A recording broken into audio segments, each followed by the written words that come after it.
Okay, good morning everyone and welcome to the Last Trumpet Bible School. As you could see, today we are doing lesson 5, part 5 of studies in atonement, and particularly beginning with our understanding of God. This now follows on from where we ended off last week, looking at the influence of the Greco-Roman worldview and philosophy on Christianity and the resulting view of a static God. Today we're going to have a look at the view of God from an biblical Hebraic perspective and everything around that.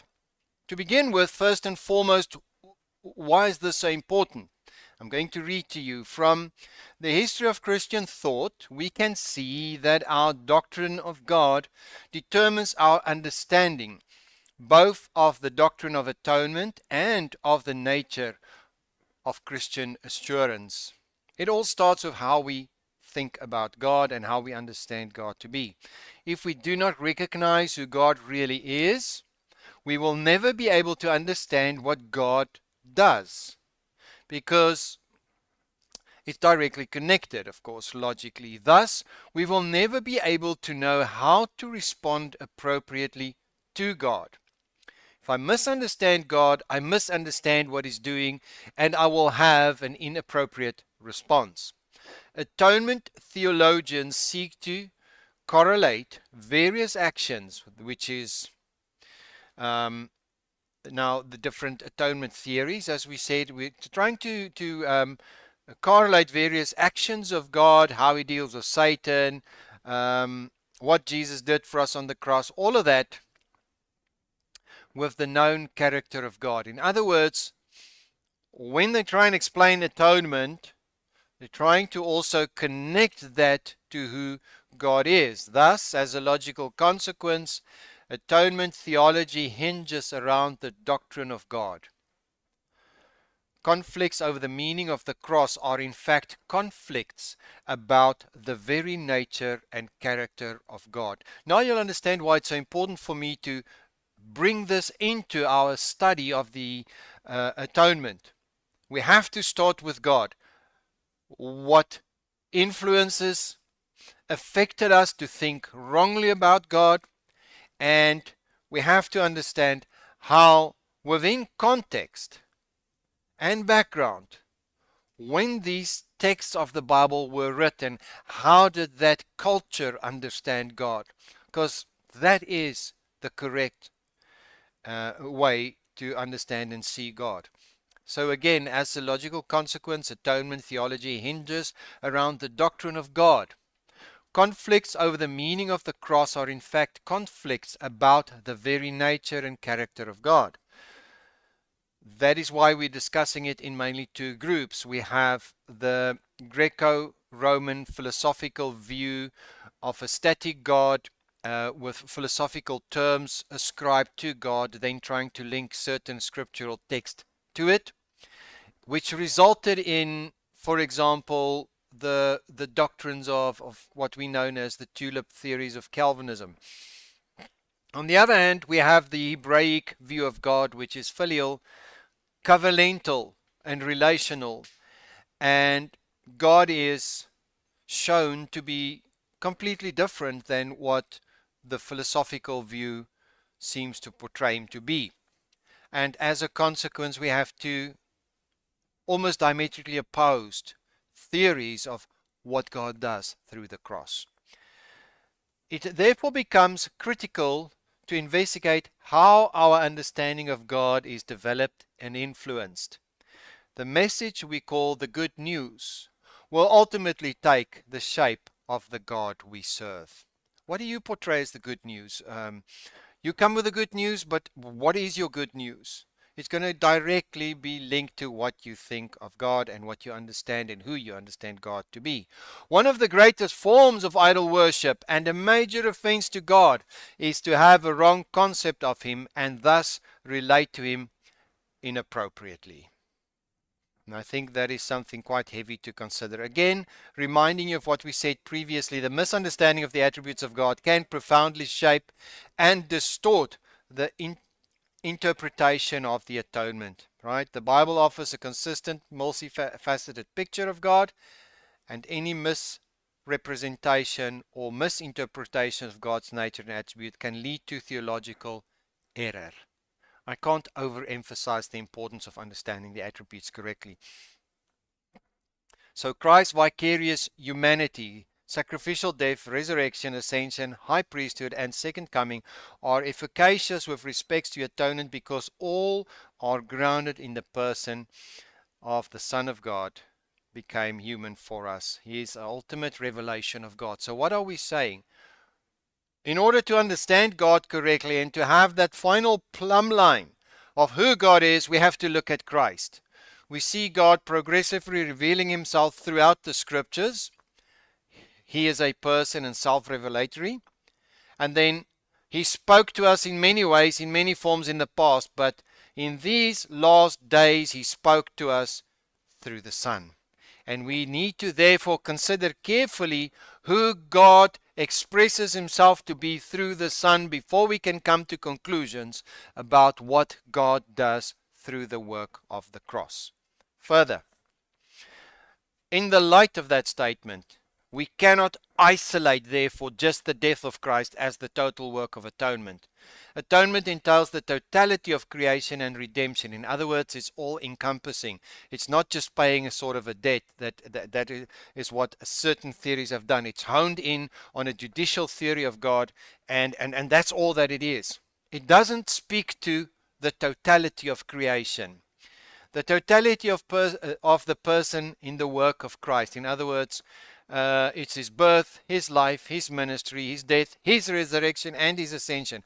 All of it is part of the redemptive work. The totality of the person of the triune God. In other words, God is indivisible. You can't say that the Son acts separate from the Father or in opposition to the Father, or the Father has a different expression of heart than the Son. Okay? We have to consider that God acts in an indivisible unity. Okay?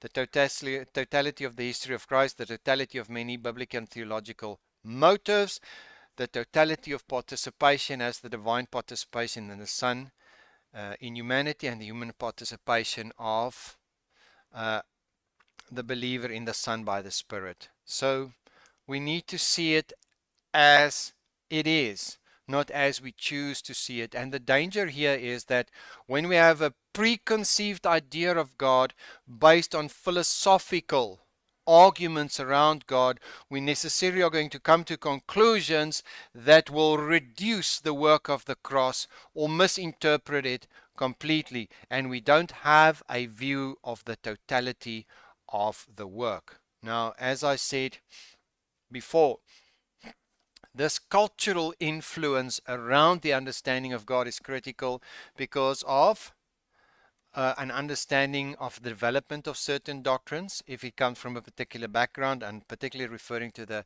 Greco-Roman. Then the influence of philosophical presuppositions, then again the doctrinal coherence and contemporary theology. In other words, does it hold together? Did it just develop suddenly in the church, like we'll see with certain of these atonement theories? Is it consistent from beginning to end? And then how that influence how we worship the Lord, and then whether it's actually intellectually honest. I've addressed these things previously. I'm not going to dig into it today. Where do I actually want to begin?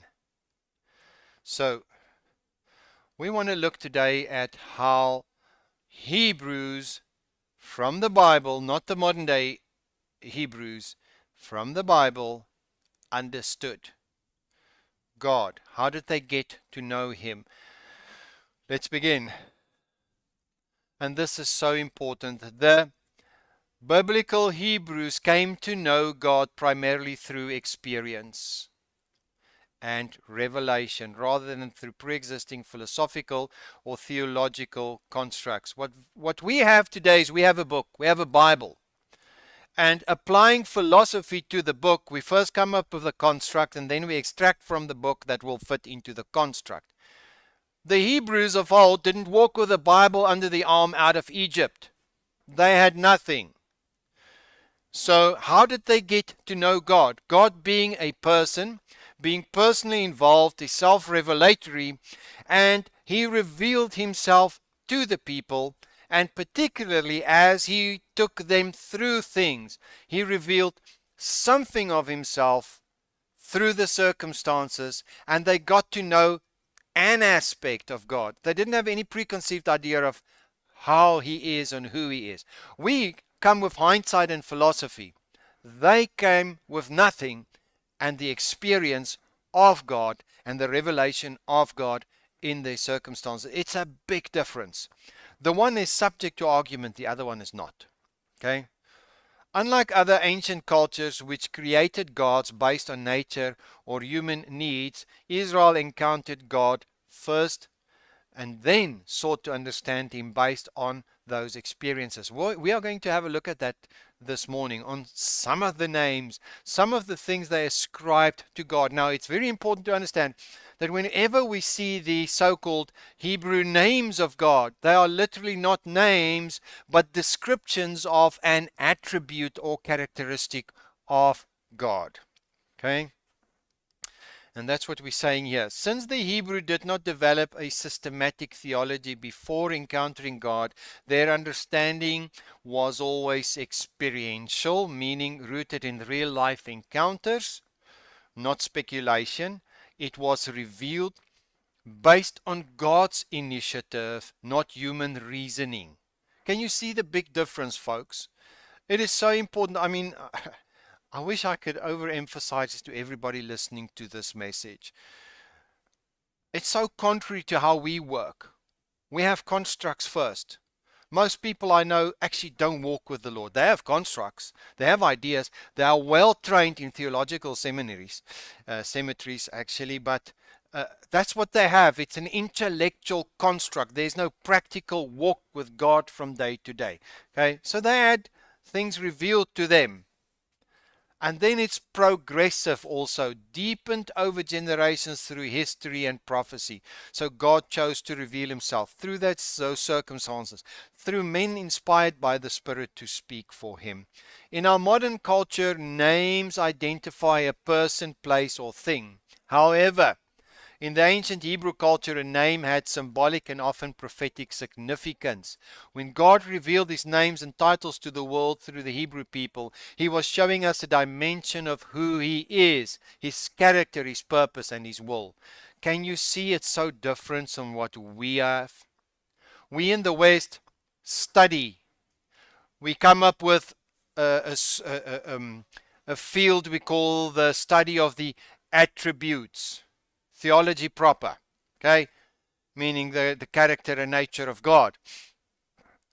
And then in that we come up with ideas which directly link to philosophy. Everything that I'm not, God must be, and then we link verses to it. Though I have found that many of those verses linked to those attributes are incorrect. Okay, here we have something else. We have no preconceived idea. We have a walk with God and a progressive revelation of God to his people. So they didn't guess who he was. They knew who he was by virtue of walking with him. Now, let's look first and foremost. There was encounter with God through personal and communal life, and there are a number of examples like that. So God revealed himself to Abram in that call, to Jacob, Jacob's dream, and Joseph's life. Okay. What is important here is that we can see the Lord making effort with man, revealing himself to man. Man cannot come up with ideas of God and then make God comply to it. Very important. Then there was communal encounters with God. We see in the Exodus where God visited his people. God led his people as a community. Then there was the meeting, obviously, at Mount Sinai, which was one of the most dramatic. The entire nation experienced God's presence. And then, of course, the whole wilderness journey. It had all to do with a communal interaction with God. And all of these encounters, whether it was in a personal encounter or a communal encounter, shaped their understanding of who God is. No guesswork. And as I said, it's progressive. They didn't come up with ideas of God before they actually went through something. Okay? So what do we see? The Hebrews didn't define God through human speculation. Rather, God revealed himself progressively. God revealing his name and nature to Moses at the burning bush and to Elijah, for example. These are just examples to make the point. Then there was the revelation through covenant and instruction for righteous living. Now, folks, this is so important that I'd love to repeat it as often as I can. What is known in the English language as law literally is instruction for righteous living. So he binds himself to a people through a covenant, which is unbreakable. He binds himself, he commits himself, and then he gives the parameters, the principles for righteous living by which people could live in that covenantal relationship. And in that, he reveals who he is. Okay. So, at Sinai, Israel does not philosophically define God, rather they receive God's own definition of himself, especially in Exodus 34:6-7. The law, or the guideline for righteous living, serves as a revealed structure for understanding God's holiness, justice, and mercy. How beautiful is that? You see, folks, what we have done with preconceived, clinical, static views of God, we have made these into very dry principles without the relational and loving aspect of it. The moment we look at Hebrew eyes to the same words, we understand that it's all tied together with the fact that God reveals himself in a very personal, relational way, binds himself to these people, declare himself to be the Father, declare himself the head of a family, and then within that environment, he gives them the instructions for how to live in this household. Now, if you start to understand that, it completely changes your understanding of what he then did through Christ. The one is static, the one is active. The one is passive and the one is dynamic. The one is the unmoved mover and the other one is the involved, personal, imminent mover. Okay, it's a big difference. Then, of course, there was prophetic revelation to the people through the prophets. Okay, and these prophets received visions and direct messages from God, often contradicting their own expectations of how God should act. And it's very important that you understand that when a prophet spoke, he spoke for God the words of God. It came with the same authority and it was revelatory of God. Okay? Again, these men were sent to Israel when they departed from the principles of righteous living. And when the priest didn't keep the people in that covenantal relationship in righteousness, he had to send somebody from the outside to speak for him. And even in that, even in the corrective words that they brought and the judgment that they brought, was the burning love of the Father for his people. He didn't just send them in a clinical way to kill and destroy. It was all related to the fact that he was the Father, he was jealous over these people, he was in covenant with them, and they had to be rid of the things that kept them away from communion and fellowship with him. That's very important. Okay, now going forward. So literally, the view from an Hebraic perspective, that is Old Testament Hebraic perspective, is a dynamic view of God. And what do you mean by that? We mean, well, number one, it's filial, relational, and covenantal. He describes himself as the Father. It's a father-child relationship. It's bound together in a family covenant. Okay? And it's actually a relationship, an interaction between God and man. So it's rooted in covenantal theology. That's the one thing. If it's like that and if it's relational, it's dynamic and interactive. So further we say that it's personal and God is dynamically involved. God is faithful and consistent but not static. This is different from what philosophy say God is. You see, with Greco-Roman philosophy, we have a large chunk of the Western Church telling us that God is immovable, He's impossible, everything is predetermined, you just think you have a free will. Everything is predetermined because if God is slightly changing in any way of His attributes, then He must be less than God. Change implies imperfection, so guess what? He's got to be static. That's what philosophy does to God. I mean, nobody wants to worship a rock, right? It's so funny to think of God in such a way when you go to the Hebraic view. They didn't understand God that way. As a matter of fact, they didn't know Him that way. It wasn't just a question of understanding, they walked with Him. And so we see God is personally, dynamically, actively involved. He was faithful and consistent, not static. God responds to human choice, prayer, and repentance. It's so interesting that when I speak to some theologians who cling to a philosophical view of God, that they have explanations for God changing His mind. It repenteth God that He made man. And they link all of this to the deterministic fate of an immovable God. It's unbelievable. Anyway, the importance of this is that we understand how this influenced what God did through Christ at the cross particularly. So God's engagement with creation is dynamic and participatory. He's involved. Okay? There are a number of textual references, and what does that influence of our understanding of God looking at it from an Hebraic perspective? Well, God genuinely interacts with human history. Divine will is executed through relational dialogue and covenant faithfulness. You don't find these words in a Western viewpoint of God. To them, it's retributive, it's judicial, something has to be paid, God needs to be satisfied. It doesn't speak to any one of these things. Okay? Now, further, divine will is executed through relationship and dialogue. God is involved in the temporal flow of events, participating in historical process. You see, the one creates a transcendent being who looks from the outside in, predetermined everything, even the choices human beings make, predetermined some to be saved, some to be lost, and that's just how it is for them.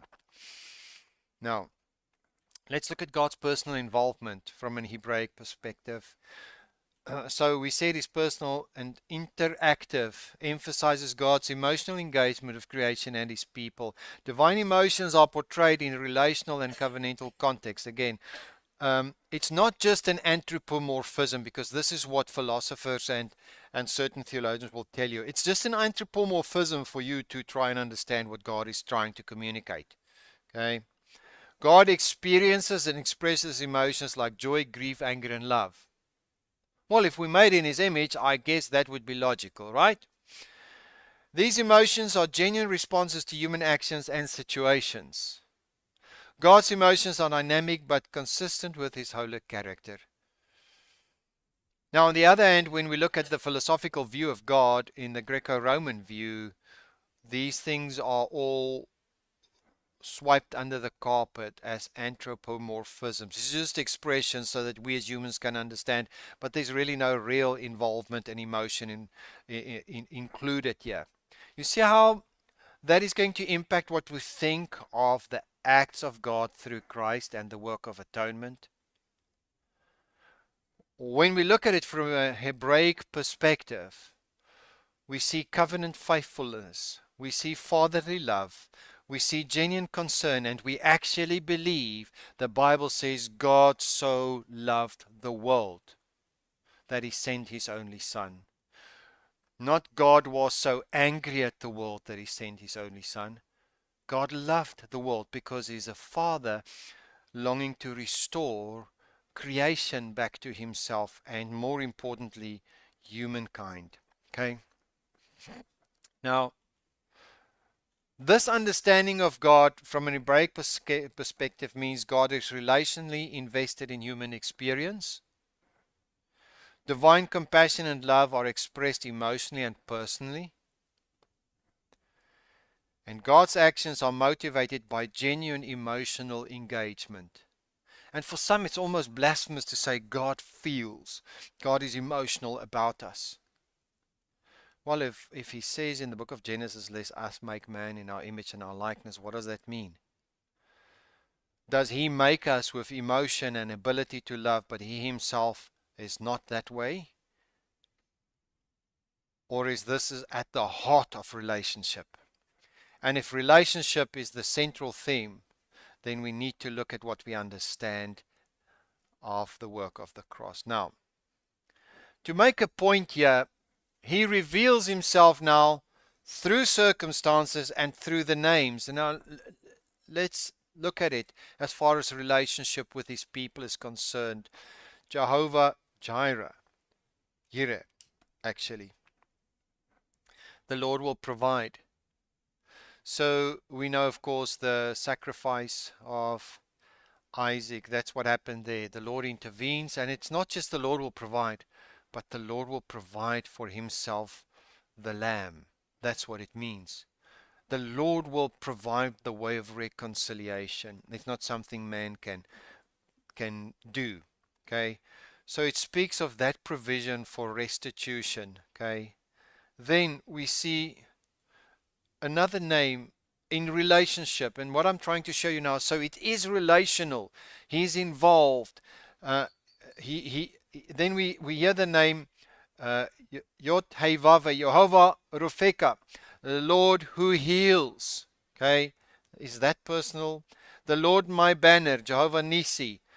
He's protective. It's his divine leadership that takes man there. These are clearly relational. He chose to reveal himself to man as they walked with him in a relational way. That's the point I'm trying to get across to you, and we can go and study it in the names.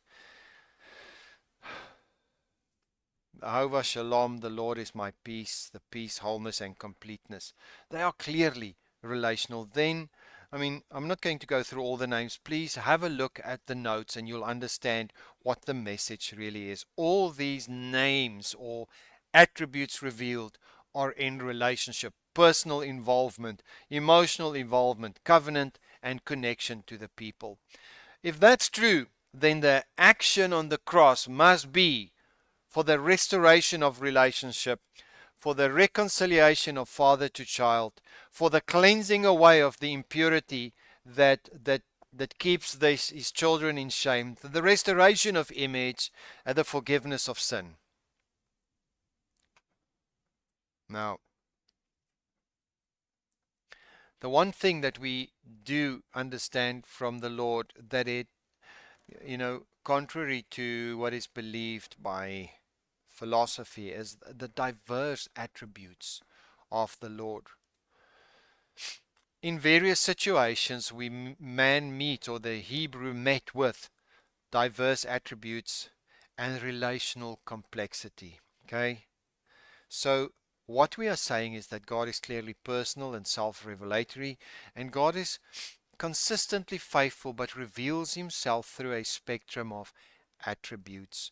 Divine actions are contextual, revealing different aspects of God's character. And then again, what do we see? God is described using human-like qualities, of course, but that is for relational engagement. Now, folks, maybe you think I'm strumming the same string on the same guitar all the time. But what is the message that comes through here?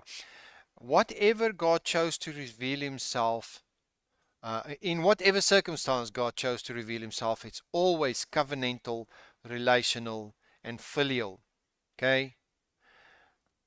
This far, and I'll show you in the names that will follow now, I don't see things like impossibility, immutability, and all these attributes, because when people define God as immutable, nothing in him can ever change, God cannot change, But the Hebraic perspective of God is He changes His mind. He changes His decisions. Um, he regrets certain things and it gets washed away. No, no, no, no. That's blasphemy. You don't understand who God is. Well, the Hebrews, didn't have a preconceived idea, and God revealed Himself in this manner. And why is that important? Well, it's important that when we look at the work of the cross, it must relate to this understanding of God. Later, what we are going to see, now we're looking at the Old Testament and how God chose to reveal Himself, we are going to see that every single one, and I'm going to do that with you, every single one of the attributes or characteristics that God chose to reveal Himself to His people through circumstances can be condensed in the revelation through one person, Jesus Christ. Every single one of those attributes. Which means what? He spoke to people in various ways and through the prophets, but in the last days He speaks to us through His Son. And what's the message that comes across? The book is about a father and his family. The book is about restoration and the bringing back of those that were lost. And it's within relationship. It's not about a judge and the minions that must obey or die. There's no relationship in that. It's very clinical, in actual fact dead. Okay? Then, what is the understanding that the Hebrews gained from God through the diversity of attributes revealed? Well, God's unity is relational, encompassing a variety of attributes. Each attribute is expressed according to covenantal and historical context, and God's complexity is revealed through His actions and interactions with humanity. I want you to understand this. All of it is active participation. Whereas the Greco-Roman approach is not active participation, it's just this being there in the minds of men. This is a progressive revelation, active participation, meaning what? This God, who is our Father, cares. He cares. He wants to be involved. His heart is to bring people back to Himself. He's the one who took the initiative to reconcile people back to Himself, not in wrath, not to destroy anyone. We are going to look at the biblical definitions of all those words: wrath, judgment, etc., and justice. Now, just to show you that the revelation of these various attributes are all also relational. For example, chesed, the loving kindness and covenant loyalty of God that you find. The Lord is compassionate. The Lord is truth and faithfulness. The Lord is righteousness. The Lord is justice. Now, those are a variety of attributes revealed, but again, they're all relational. They're all God actively involved with us. Okay? Now, let's go then with that as a bit of an understanding to how that would influence our understanding of what God did through Christ. Well, first and foremost, we've learned from this perspective that it's filial and a covenantal relationship. So, God asks of man, but only once He's committed Himself to man and man committed to Him. Then He gave the principles for righteous living to live by. And so it's this household and the principles of the household, and it's relational, and He's not passive or transcendent and without feeling for His own house. In the Hebrew Bible, atonement is closely tied to the idea of maintaining or restoring the covenant between God and Israel. Atonement is primarily about restoring harmony and fellowship after sin or impurity has disrupted the relationship with God. I want you to see that now. So here we have a revelation of God to His people. We have them covenant with Him. They understand that they're the household of the Lord, He chose to call himself their father. He stands in a particular active relationship with them, and any transgression would stain and tarnish the temple and the person and make them unfit for that covenant relationship and for the presence of the Lord. And so sacrifice served the purpose of cleansing, not retribution. They were already in relationship. The relationship was scarred and tarnished. Cleansing had to take place and honor had to be restored. And so within this filial relational context, atonement had a very particular meaning. They did not see this as a judicial act or a retributive act. We're going to study the book of Leviticus around this very clearly. As I've pointed out before in some other lectures, Leviticus 16:30 says clearly what atonement was given for: to cleanse, to purify, to wash away the stain. Okay? So, the sacrificial system, now out of this understanding of God, the primary means of atonement in the Hebrew Bible is the sacrificial system, the Day of Atonement. It's described in Leviticus 16.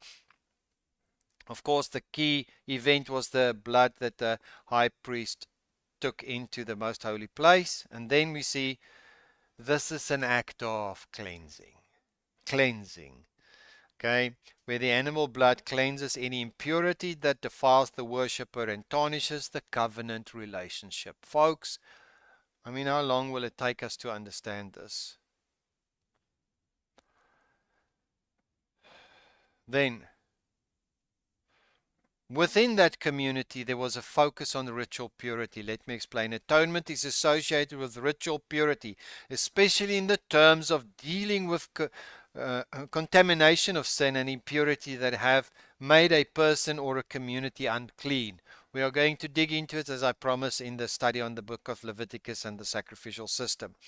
You've got to see this. It's relational, it's filial. God is actively involved, and sin and impurity is acting contrary to the principles of right living and right relating. That brings a stain on the person, and once there is a stain, the presence of God leaves. So that stain has to be taken away. That sin represents also death. So the life is given, the life of the flesh is in the blood, and the blood is given to make atonement. And atonement is given to cleanse. So it cleanses the effect of sin, which is death. It washes away the stain. I've explained that in a previous session. Now, the next thing out of this filial covenantal view of God and this actively involved view of God, in Hebrew thought, atonement is seen as a way to restore one's covenant relationship with God. It's not about legal satisfaction or punitive judgment, but about reconciliation and forgiveness. Forgiveness is a divine gift to remove the separation caused by sin. The sacrifice was not the condition for forgiveness. Let's take note of that. As I've pointed out in another session, is that Christ forgave people before he died. We need forgiveness of sin for sure, but we also need the cleansing away of the stain of sin. Okay? What is the role of the priesthood then in the light of the Hebraic understanding of God? Well, the priest acts as an intermediary,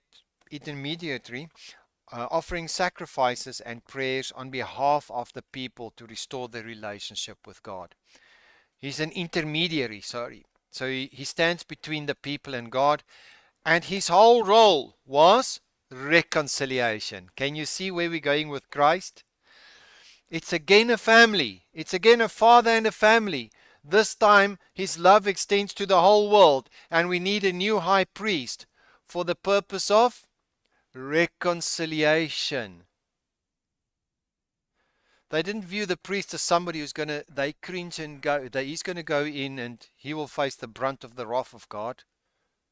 He was a man cleansed by blood who could freely go into the presence of the Lord, and he could bring the cleansing blood of a sinless animal, perfect animal, and that blood would cleanse away the stain of sin. So in ancient Hebrew culture, atonement was always relational, not about appeasing God's wrath or satisfying a judicial penalty. It was centered around restoration of communion between God and his people, in ensuring the healing of broken relationships caused by sin. How beautiful is that? Folks, so what are we saying to each other? We started off today by talking about the attributes of God. It is critical that we understand what is the Hebraic view of God within the context of the Old Testament culture, not this modern view. Okay?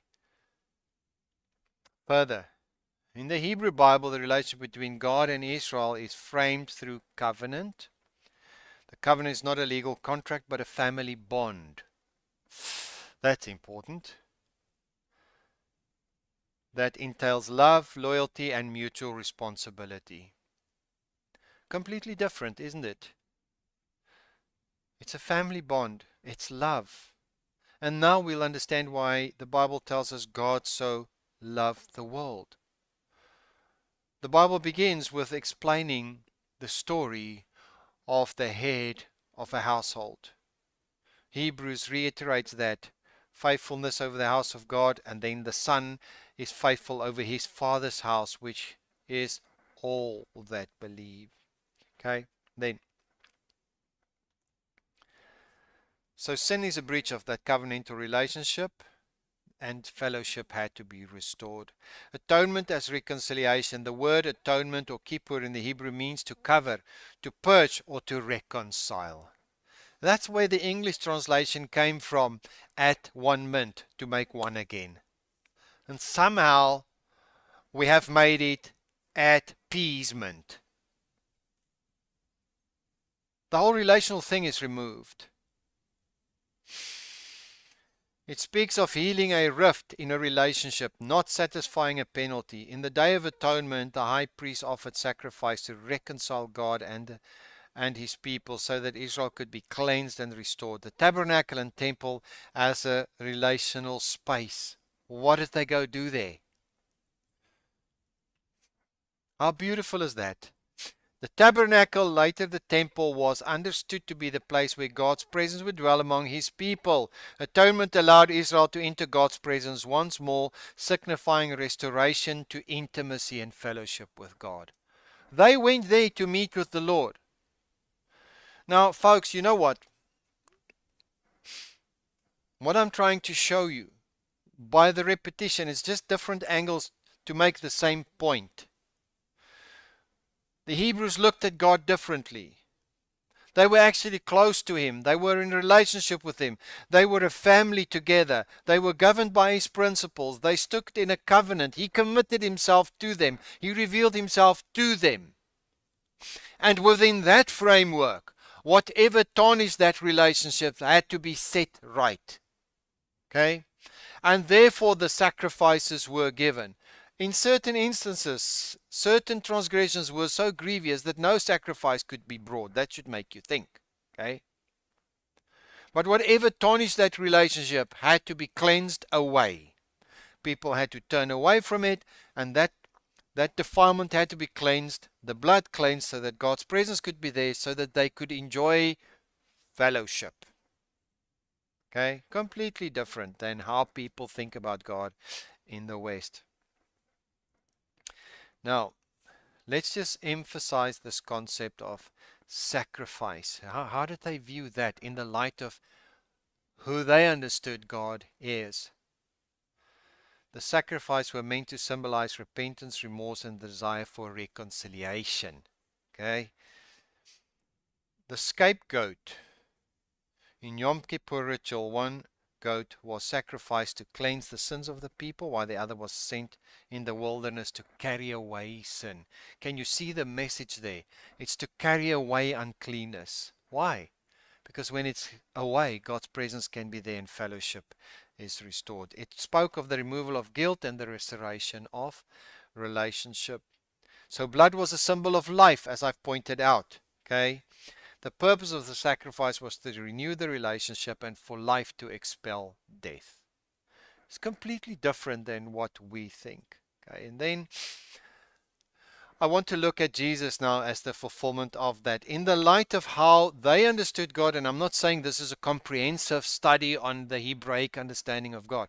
Those are just pointers because I'm dealing with the attributes of God in a completely different study series. Okay. But what is the importance of it all is that the conclusion about who God is different than what Westerners think of God. And as a consequence, it's a completely different understanding of what atonement means. And literally, if we followed the original translator's intention, we would have come to the same conclusion at one mint to make it one again. And so we see in the light of all of this, in Christianity, Jesus is understood to be the fulfillment of the promises made in the Hebrew Bible. It's just continuation of covenant. He still relates to in covenant. You see, the relationship was fractured by sin. So Jesus, as the Son of God, embodies the filial relationship perfectly.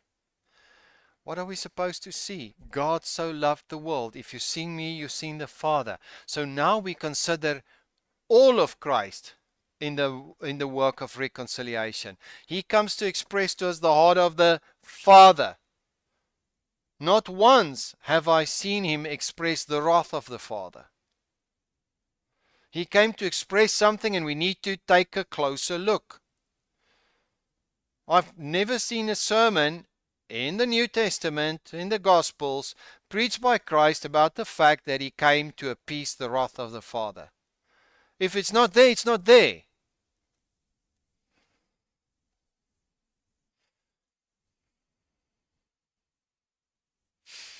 So Jesus reveals that perfect relationship between the Father and the Son, embodying love, trust, obedience, and sacrifice. Okay? God the Father takes on the role of the Father seeking reconciliation with his estranged children. And Jesus as the Son willingly submits to the Father's will to restore the relationship. So we need to see the relational aspect of it. And then we'll see what God did through his Son. And then lastly, what do we see? The mercy and love of God that was so central to the Hebrew understanding of atonement are also central to the Christian understanding of the death of Christ, or it's supposed to be. What is this all about? Well, it's restoring us back to the Father. But how do you do that with a message that preaches on the one side an angry God who seeks to have justice done before he could even forgive? How do you reconcile that with the message of God so loved the world? Because if you put the two together, you almost sit with an idea of, well, he loves us so much, but if I don't believe, he will torture me forever and he will be angry at me forever. Is that the message of the Bible, or are we missing something? And I'm not trying to be nasty. I'm just following the logic of these arguments. Point being that if we misunderstand God, we're going to misunderstand what He's doing through the cross. And we're going to thoroughly discuss this as we progress in the study. Further, God's love is the driving force behind Christ's sacrificial death. For God so loved the world that He gave His only Son. Christ's death revealed the depth of the Father's love.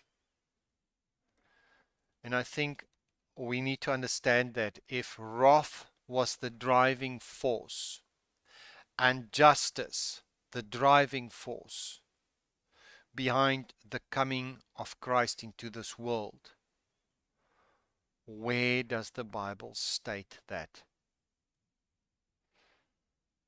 it talks about God so loved. And be careful now.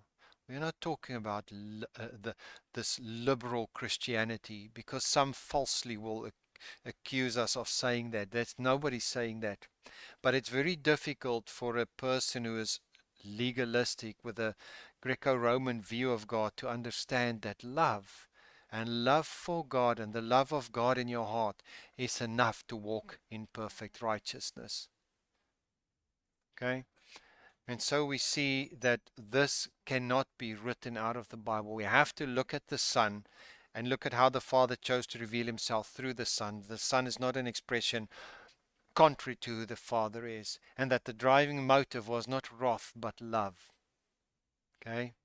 And then finally we see mercy and forgiveness. The death of Christ is a demonstration of God's mercy, where the Father forgives the sins of the people, cleanses them, and restores them in relationship with his people.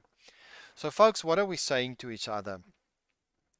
It is so important to study God for who he chose to reveal himself to be, and not who we make him up to be.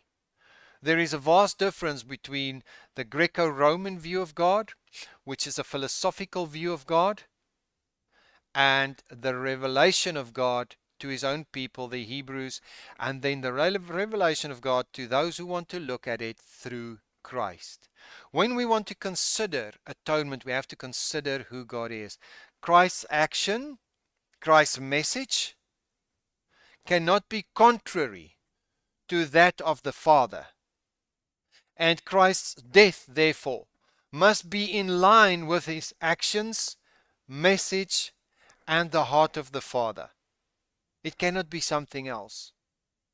I cannot preach on the one side a son that tells me the Father loves me, and on the other side a son suffering wrath of a father because otherwise the Father can't forgive me.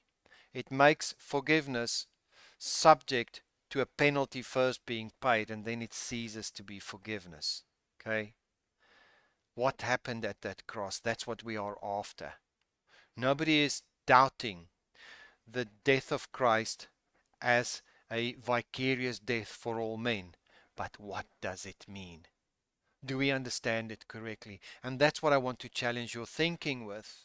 Do we understand God correctly? Do we see him from an Hebraic perspective? Or are we so much influenced by Western philosophy that it's become true for us what the book of Corinthians says, that since men could not know God through human wisdom and philosophy, he chose to reveal himself to us through Christ, the simplicity which is in Christ.